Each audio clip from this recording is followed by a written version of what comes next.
कहानी का शीर्षक है रूप। अपनी माँ को खुश देखकर रितु ने हैरानी से पूछा, क्या हुआ माँ? आज महीनों बाद आपके चेहरे पर यह मुस्कुराहट दिखाई दी, वरना पापा के चले जाने के बाद से तो आज तेरे दोनों मामा आए थे। मामा क्यों? कह रहे थे कि कोई काम नहीं हो रहा तो उसमें मेरे साइन की ज़रूरत है।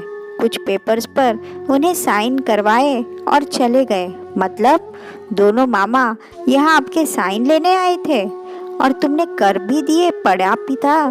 क्या लिखा हुआ था उन पेपर्स पर? अरे मेरे छोटे भाई हैं तो क्या पढ़ती।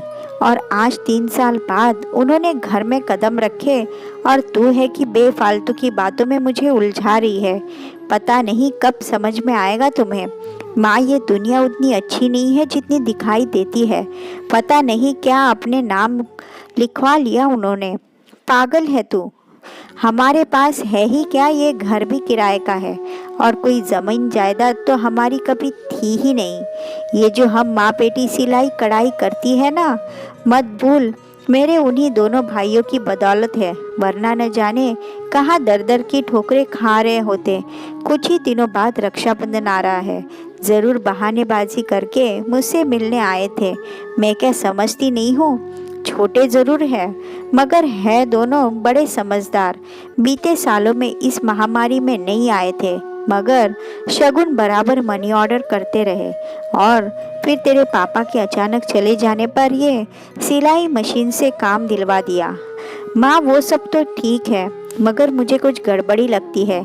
ये आजकल के रिश्ते बस दूसरे को लूटने भर को रह गए हैं। रिश्ते कल भी प्यार और विश्वास के थे और आज भी है और आने वाले समय में भी प्यार और विश्वास के मजबूत खंभे पर टिके हुए ही रहेंगे। मगर रीतु को अपनी माँ की बात पर यकीन नहीं हो रहा था। खैर, कुछ दिनों बाद रक्षाबंधन का पावन दिन भी आ गया। सुबह तकरीबन 10 बजे दरवाजे पर स्कूटी आकर रुकी। दोनों भाइयों को स्कूटी से उतरते हुए देखकर एक बार तो सुनीता को विश्वास नहीं हुआ, क्योंकि बीते 2 सालों में उसके भाई ना तो रक्षाबंधन और ना ही भाई दूज पर आए थे। हाँ, उसके पिताजी ज़रूर आ जाते थे मगर बीते कुछ महीनों पहले वो भी स्वर्ग सिधार गए थे। प्रणाम दीदी। अरे तुम दोनों आओ ना। दोनों को अंदर बिठाकर सुनीता ने रितु को जल्दी से मिठाई और राखी लाने के लिए पैसे पकड़ाए। क्या मंगवा रही हो दीदी? हम मिठाई और राखी लेकर आए हैं, ये देखिए। आप तो बस आकर प्यार से हमें बांध दीजिए।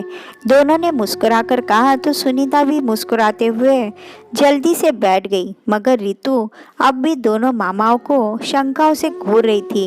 अरे तुम वहाँ क्या कर रही हो? राखी बहनों के साथ साथ बेटियां भी बांध सकती है। क्यों भैया, मैंने ठीक कहा ना? सबसे छोटे भाई ने कहा। हाँ बिल्कुल, आजा रितु, बैठ और हमें राखी बांध, बड़े ने हंसते हुए कहा। रितु का मन बैठने का नहीं था मगर वो चुपचाप बैठ गई और राखी बांधने के लिए उठाए बोली, अच्छा मामा जी, एक बात पूछो, ऐसा कौन सा काम था जो माँ के साइन के बिना नहीं हो रहा था? आपने माँ से किस पेपर्स पर साइन करवाए थे? रितु, मैंने कहा था ना। सुनीता गुस्से से रितु को देखकर बोली। नहीं दीदी, उसे मत डांटिए, बल्कि मैं तो कहूँगा शाबाश बेटा, ऐसी हमेशा सतर्क रहना चाहिए। दरअसल तुम्हारे नाना जी ने एक बड़े बाजार में एक प्रॉपर्टी ली थी जिसमें तुम्हारी माँ को नॉमिनी बनाया था। हम दोनों भाइयों ने बहुत कोशिश की मगर वो अपने नाम नहीं करवा पाए, क्योंकि तुम्हारी मम्मी के साइन के बिना ये मुमकिन नहीं था। तो उस दिन वही करवाने आए थे। दोनों मामाओं की बात सुनकर रितु गुस्से से लाल होकर बोली, सुन लिया आपने? मैं ना कहती थी ये रिश्ते बस दूसरे को लूटने के लिए ही बनाए जाते हैं। कहकर रितु उठकर दूसरे कमरे में चली गई। वही दूसरी ओर सुनीता भीगी हुई पलकों को साफ करते हुए चुपचाप दोनों भाइयों को राखी बांधने लगी। मगर दोनों भाई ये सब देखकर भी मुस्कुरा रहे थे। तभी छोटे भाई ने दूसरे कमरे में जाकर रितु को पकड़कर बाहर लाते हुए कहा, राखी तो बांधी, अपना तोहफा नहीं लोगी? मगर रितु तो गुस्से से लाल पीली हो रही थी। मगर बड़े मामा ने उसे एक बड़ा सा पैकेट देते हुए कहा, लो, ये तुम्हारे लिए, और दीदी ये तुम्हारे लिए एक दूसरा पैकेट, सुनीता की ओर बढ़ाते हुए कहा। मगर दोनों माँ बेटी की हिम्मत नहीं हो रही थी कि वो पैकेट खोलकर देखे, तो दोनों भाइयों ने कहा, अच्छा ठीक है, हम जा रहे हैं, हमारे बाद देख लेना। और दोनों चले गए। कुछ देर तक कमरे में मौन पसरा रहा। फिर रितु गुस्से में उठी और पैकेट को अनमने खोलकर देखने लगी। पैकेट में कुछ नए कपड़े थे और साथ में पेपर्स के साथ एक चिट्ठी थी। रितु हैरानी से पेपर्स निकालकर देखने लगी। कुछ समझ न आने पर उसने चिट्ठी को पढ़ना शुरू किया। दीदी, आज रक्षाबंधन है। यूँ तो हम दोनों आपसे छोटे हैं और माँ के बाद हमने आप में ही माँ का रूप देखा है। आपने भी हमें छोटे भाइयों की तरह नहीं बल्कि बेटों की तरह प्यार और दुलार दिया है। दीदी, पापा के साथ मिलकर हमने एक प्रॉपर्टी खरीदी थी जिसमें आपका नाम भी शामिल था, ताकि हमारी भांजी की शादी तक उसके विवाह हेतु कुछ राशि जमा हो जाए। अब पापा तो रहे नहीं और उधर जीजाजी भी नहीं रहे, और कल किसने देखा है दीदी, आप किराए के घर में रहे और हम अपने, इसलिए हमने उस प्रॉपर्टी पर एक दुकान और ऊपर एक घर बनवाया है, ताकि आप दुकान पर सिलाई कढ़ाई का काम कर लो और ऊपर मकान में रह सको।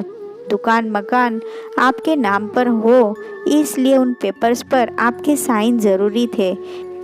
ये वही पेपर्स है दीदी, आप सिलाई जानती थी और रितु को भी इसकी समझ पड़ सके, ताकि भविष्य में आप दोनों आत्मनिर्भर बनी रह सको, इसलिए हमने आपको सिलाई का काम दिलवाया। वैसे छोटे बड़ों को कुछ दे नहीं सकते, मगर आप बड़े हो तो अपने भाइयों अपने बेटों पर अपना आशीर्वाद बनाए रखिएगा। और हाँ, जब नाराज़गी दूर हो जाए तो फ़ोन कर दीजिएगा। आखिरकार शिफ्टिंग भी तो करवानी है, क्यों? आ गई ना चेहरे पर मुस्कुराहट। बस ऐसे ही हमेशा मुस्कुराते हुए रहना। चिट्ठी पढ़ रही रितु के साथ साथ सुनीता भी रो पड़ी और रुंधे गले से बोली, मुझ में माँ का रूप दिखाई देता है झूठे।